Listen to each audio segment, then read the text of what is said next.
चालकाच्या कार्यापर्यंत जे संस्थेचे पदाधिकारी स्वतःला सरसंघचालक म्हणतात, ज्यांची नियुक्ती निवृत्त किंवा मृत्यूपूर्वीचा संचालक करतो, ती संस्था या देशात लोकशाही जिवंत ठेवू शकते काय, हा पहिला प्रश्न उपस्थित केला जातो RSSच्या संबंधात. RSSच्या संबंधात हा प्रश्न नेहमी उपस्थित होतो की ज्या संस्थेमध्येच लोकशाही नाही, त्या संस्थेची विचारधारा सत्तेवर आल्यावर ती विचारधारा लोकशाही जिवंत ठेवू शकते काय, हा जेव्हा विचार येतो तेव्हा या दृष्टीनेही संघाकडे पाहिलं जातं. तर हे मोहन भागवत काय म्हणतात, जातीमध्ये अडकून आपण भ्रमिष्ट झालो. काय म्हणतात मोहन भागवत, जातीमध्ये अडकून आपण भ्रमिष्ट झालो. आणि मग ते म्हणतात, योग्यता एक आहे, मान सन्मान एक आहे, आपलेपणा सर्वाविषयी आहे, कोणी उच्च नीच नाही, शास्त्रांचा आधार घेऊन पंडित लोक जे सांगतात ते खोटे आहे. काय म्हणतात भागवत, पुन्हा वाचतो मी, योग्यता एक आहे, मान सन्मान एक आहे, आपलेपणा सर्वांविषयी आहे, कोणी उच्च नीच नाही, परंतु शास्त्रांचा आधार घेऊन पंडित लोक जे सांगत आहेत ते आता काळजीपूर्वक ऐका. पुढे बाबासाहेब ऐकायचं आहे तुम्हाला, मला काही सांगायचं नाही आहे. जातीच्या उच्च निश्चतेच्या कल्पनामध्ये अडकून आपण भ्रमिष्ट झालो आहोत, असे प्रतिपादन स्वयंसेवक संघाचे सरसंघचालक डॉक्टर मोहन भागवत यांनी केले. पुढे मोहन भागवत म्हणतात, आपले ज्ञान म्हणजे कोणाचं ज्ञान, आपलं ज्ञान वा परंपरा, आता ते बुद्धाचं म्हणतात की शंकराचार्याचं म्हणतात माहित नाही, परंतु आपलं ज्ञान वा परंपरा जातीयता पाळा असं सांगत नाही. काय म्हणतात भागवत, त्यांचं ज्ञान, त्यांचे धर्मग्रंथ जातीयता पाळा असं सांगत नाही.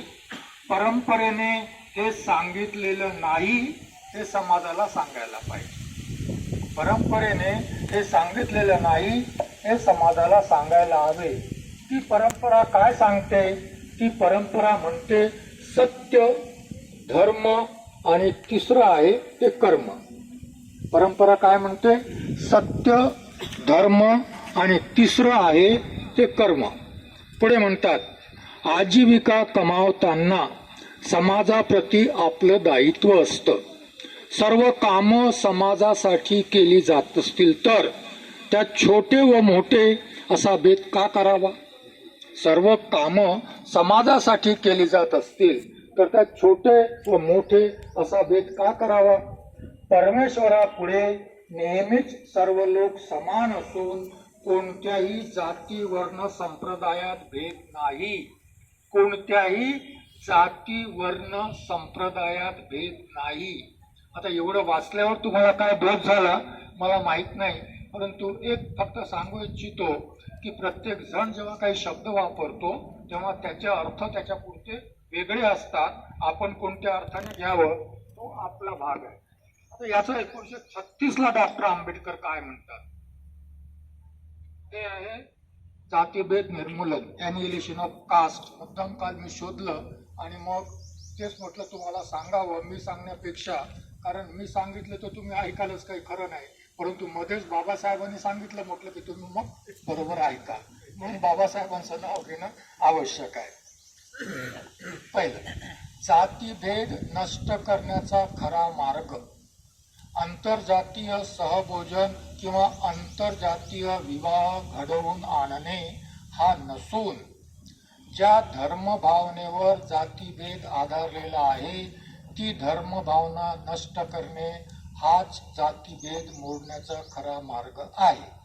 म्हणजे धर्म आहे म्हणून जातीभेद आहे आणि धर्म मानणारे जातीभेद पाळतात आणि त्यामुळे धर्मच मानणारे नसतील, धर्माविषयी आदराची भावना बाळगणारे नसतील तर कदाचित जातीभेद नष्ट करता येईल. त्यासाठी धर्म कारण आहे.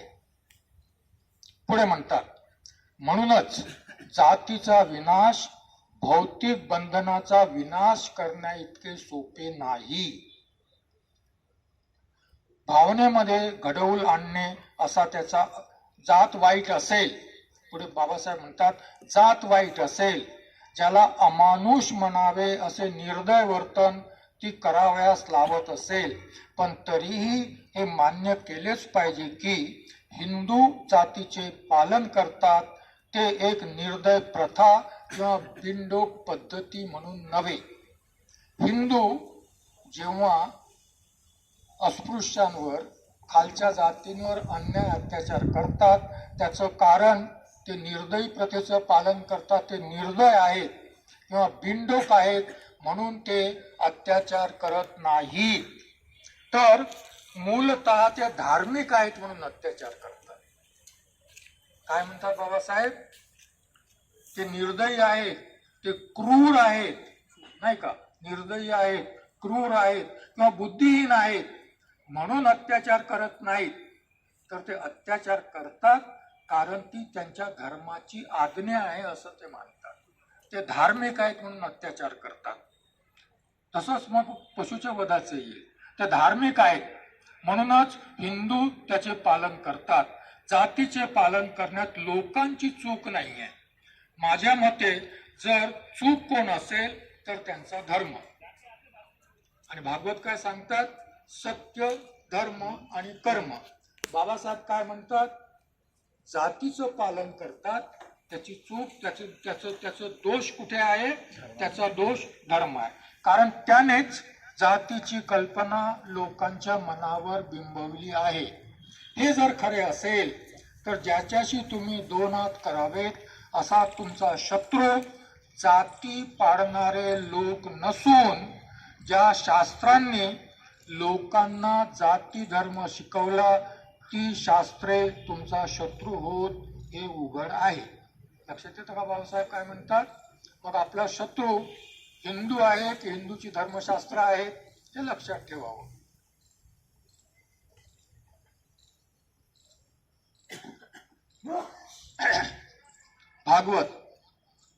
भागवतांना मला वाटतं वंदना संघाने एक प्रस्ताव पारित करावा आणि लिहून पाठवावा. आम्ही तुमचं संत रविदास जयंतीचं भाषण वाचलं, आम्ही तुमचे आभारी आहोत की तुम्हाला जाती व्यवस्था अशा प्रकारे जाती व्यवस्थेतून मत केलं. आणि आम्हाला असं वाटतं की जाती व्यवस्था नष्ट करायची असेल तर भागवतांना आम्ही विनंती करतो की भागवतांनी सार्वजनिकरित्या घोषित करावं की मी ब्राह्मण नाही, मी ब्राह्मणत्वाचा त्याग करतो. करावा का असा एखादा प्रस्ताव? गुरुजी तुमचं वाचलं, आम्ही तुमचं अभिनंदन करतो आणि आम्ही तुम्हाला विनंती करतो की तुम्ही सार्वजनिकरित्या घोषणा करावी की मी ब्राह्मण नाही, मी ब्राह्मणत्वाचा त्याग करतो. डॉक्टर बाबासाहेब आंबेडकर म्हणतात, पोप ख्रिश्चन धर्माचा सर्वोच्च गुरु, पोप अमक्या तमक्या सुधारणा का घडवून आणत नाही असे निरर्थक प्रश्न कधी कधी लोक विचारतात.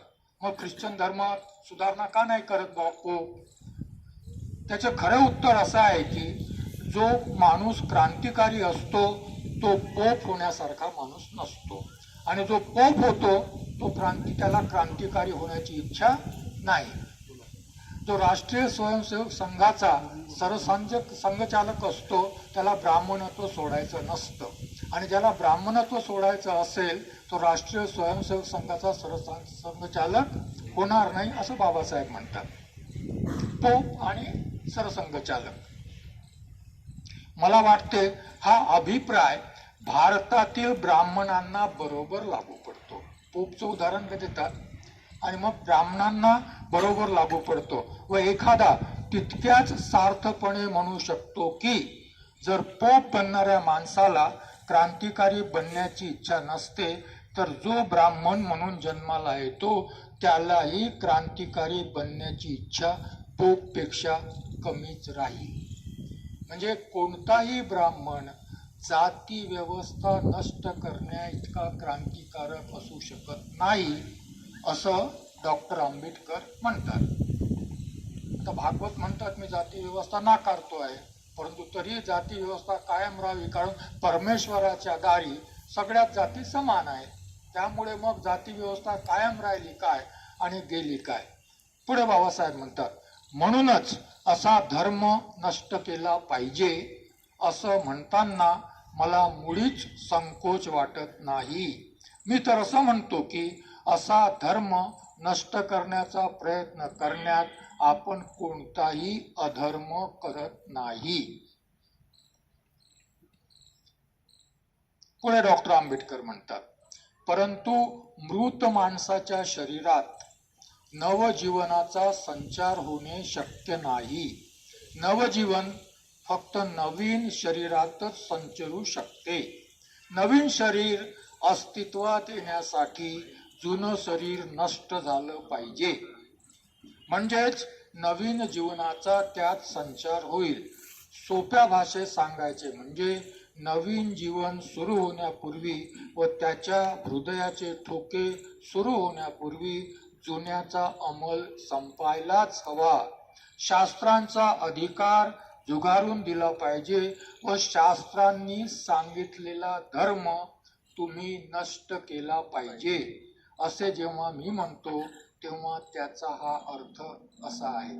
मग असं भाषण जातपात तोडक मंडळाने जर नाकारलं आणि बाबासाहेबांना दिलेलं निमंत्रण मागं घेतलं तर जातपात तोडक मंडळाने काही चूक केली असं मला वाटत नाही. ते बरोबर होते, कारण बाबासाहेब आणि जातपात तोडक मंडळ याच्यामध्ये फार अंतर आहे. पुढे आता पुढे एक गांधीजी. आता हे सगळं बाबासाहेबांनी लिहिलं प्रकाशित केलं.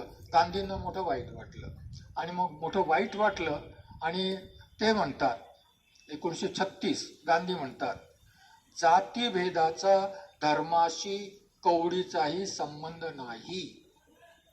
ही एक प्रथा असून तिचा उगम मला माहीतही नाही आणि माझ्या आध्यात्मिक भुकेच्या शांतीसाठी तो माहीत करून घ्यावा याची मला कधी गरजही वाटली नाही. तरीही हिंदूंच्या मते बऱ्याचशा लोकांच्या मध्ये गांधीजींनी जाती प्रथा निर्मूलनासाठी मोठं कार्य केलेलं आहे असंच आजही गांधीवादी तुम्हाला आवर्जून सांगतील. मी पुन्हा वाचतो, जातीभेदाचा धर्माशी कवडीचाही संबंध नाही. ही एक प्रथा असून तिचा उगम मला माहीत नाही आणि माझ्या आध्यात्मिक भुकेसाठी भुकेच्या शांतीसाठी तो माहीत करून घ्यावा याची मला कधीच गरज वाटली नाही. परंतु हे मात्र मला समजते की ही प्रथा अध्यात्माच्या व राष्ट्रांच्या दोघांच्याही अभ्युदयाला अत्यंत घातक आहे. वर्ण आणि आश्रम या अशा संस्था आहेत की ज्याचं जाती प्रथेशी त्यांचं कसलंही सोय सुटत नाही. वर्ण व्यवस्थेचा जाती व्यवस्थेशी काहीही संबंध नाही असं गांधीजी म्हणतात. आपण परंपरागत व्यवसाय करू. चांभाराने चांभाराचा व्यवसाय करावा, भंग्याने भंग्याचा व्यवसाय करावा, अस्पृश्याने अस्पृश्याचं काम करावं, याला गांधीजी परंपरागत व्यवसाय म्हणतात. आणि हेच त्या माणसाच्या हिताचं आहे, हेच त्याच्या कुटुंबाच्या हिताचं आहे, हेच समाजाच्या हिताचं आहे आणि हेच राष्ट्राच्या हिताचं आहे. ज्याने त्याने आपलं काम करावं, कोणाचंही काम लहान नाही, कोणाचंही काम मोठं नाही. हेच भागवत सांगतात की त्याच्या सेवा परमेश्वराच्या चरणी रुजू होतात, त्याच्या सेवा समाजाच्या चरणी रुजू होतात आणि मग या सर्वांच्या सेवा समाजाला गरजेच्या आहेत. आपण आपलं आपलं काम करावं म्हणजे आपण समाजाचीही सेवा करतो आणि परमेश्वराचीही सेवा करतो. तुम्हाला निश्चितपणे मेल्यावर स्वर्गप्राप्ती होईल. जिवंतपणी तुम्हाला कितीही यातना भोगाव्या लागल्या तरी त्याची चिंता करण्याची गरज नाही, कारण शेवटी तुम्ही स्वर्गात जाणार आहात भंगी काम करून आणि ब्राह्मणही स्वर्गात जाणार आहे तुमचं शोषण करून. आपण परंपरागत व्यवसाय करूनच आपल्या भाकरीची व्यवस्था ज्याने त्याने करावी. काय म्हणतात गांधी? परंपरागत व्यवसाय करूनच. लक्षात आलं का?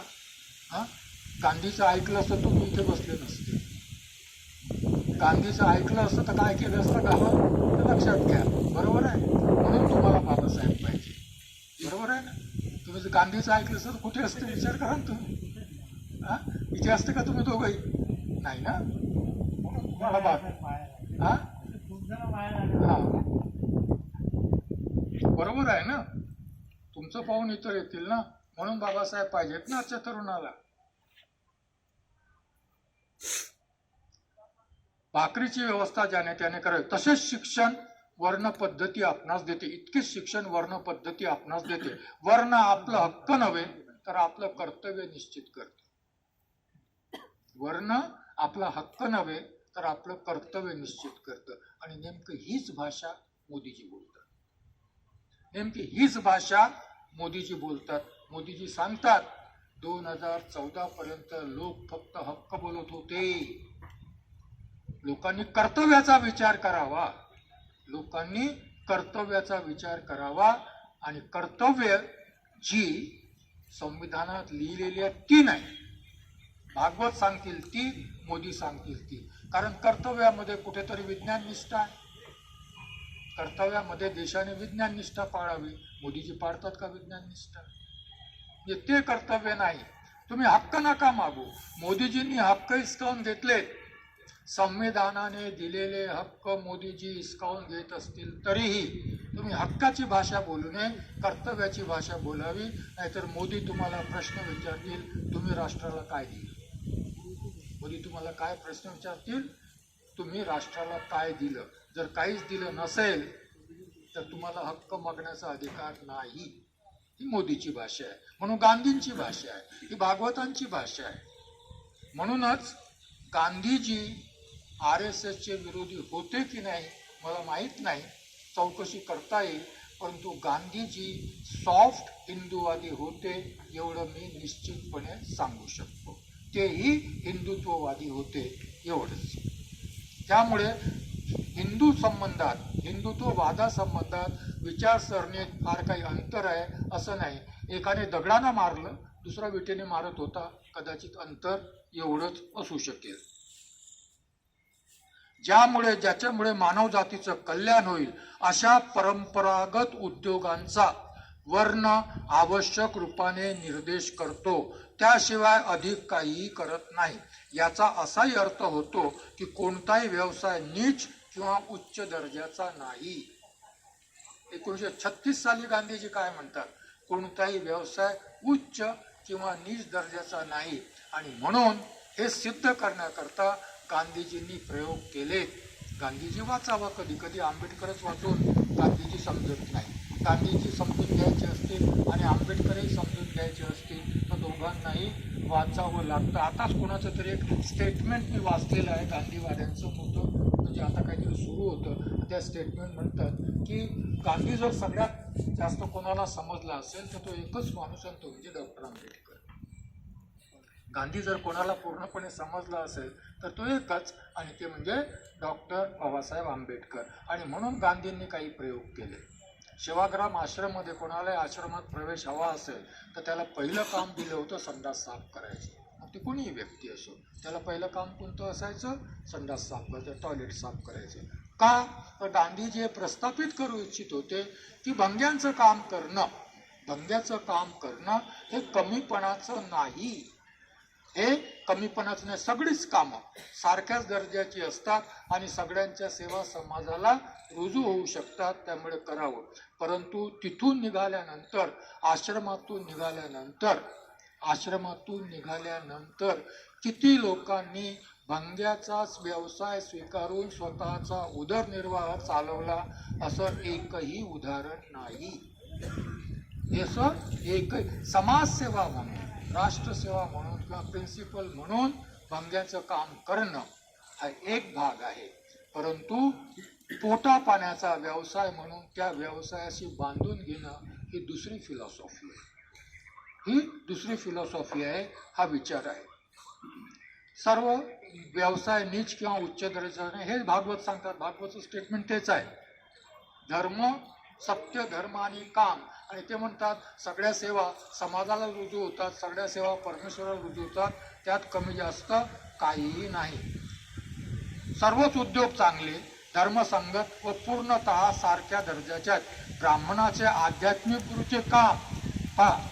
गांधीजी म्हणतात, बाबासाहेबांनी हे जे पुस्तक लिहिलं या पुस्तकावर टीका करताना गांधीजी म्हणतात ब्राह्मणाचे आध्यात्मिक गुरुचे काम आणि एखाद्या भंग्याचे काम दोन्ही समसमानच आहेत. काय म्हणतात गांधीजी? ब्राह्मणाचं आध्यात्मिक गुरुचं काम आणि भंग्याचं टॉयलेट स्वच्छ करण्याचं काम दोन्ही समसमानच आहेत. ते योग्य आणि ते उद्योग योग्य रीतीने करणे ईश्वराच्या दृष्टीने सारखेच पुण्यप्रद आहे. आता गांधी आणि भागवत मध्ये काय अंतर आहे? हे भागवताचं हे विधान आणि गांधीजीचं हे विधान जर एखाद्या गांधीवाद्याकडे विचारलं या दोन मध्ये काय भेद आहे, तर कोण सांगू शकेल यामध्ये काही भेद आहे ते? मला नाही वाटत की कोणी सांगू शकेल. आणि पुढे गांधीजी म्हणतात, ज्या धर्माला चैतन्य, ज्ञानदेव, तुकाराम, तिरुवल्लुवर, रामकृष्ण परमहंस, राजा राममोहन राय, महर्षी देवेंद्रनाथ ठाकूर रवींद्रनाथ ठाकूरचे वडील, विवेकानंद आणि इतर अनेकांनी सहज सांगता येईल असे संत मानत होते, तो धर्म डॉक्टर आंबेडकरांनी आपल्या भाषणात दाखविलाय तितका सद्गुण शून्य असू शकतो काय? याच्यात काय म्हटलं डॉक्टर आंबेडकरांनी? हा धर्म होण्याच्या लायकीचा नाही. गांधीजी काय म्हणतात? तुकाराम, ज्ञानेश्वर, तिरुवल्लुवर, रामकृष्ण परमहंस, विवेकानंद या सर्वांनी ज्या धर्माला मान्यता दिली तो धर्म डॉक्टर आंबेडकरांच्या दृष्टीने इतका सद्गुणहीन असू शकतो काय? म्हणजे ही सर्व माणसं डॉक्टर आंबेडकरांपेक्षा श्रेष्ठ होती हे एक, आणि मग डॉक्टर आंबेडकरांना एवढी अक्कल नाही, एवढ्या मोठ्या मोठ्या माणसाने ज्या धर्माला एवढं गौरवलं तो धर्म असा. परंतु एक विचारायला पाहिजे होतं गांधीजींना त्या काळी की मग एवढा धर्म श्रेष्ठ होता तर तुकारामाच्या गाथा बुडवल्या कोणी? असे प्रश्न विचारायला पाहिजे होते त्या काळी. मी नव्हतो, नाही तर मी नक्कीच गांधीला प्रश्न विचारला असता की नाही विचारलं असतं ना, काय भेटली आपल्याला तर विचारलं असतं. पुढच्या वेळी कुठे भेटवले आता मी तर काही स्वर्गात जाणार नाही, तिथे जागाच नाही आहे माझ्यासाठी, कुठे भेट होईल?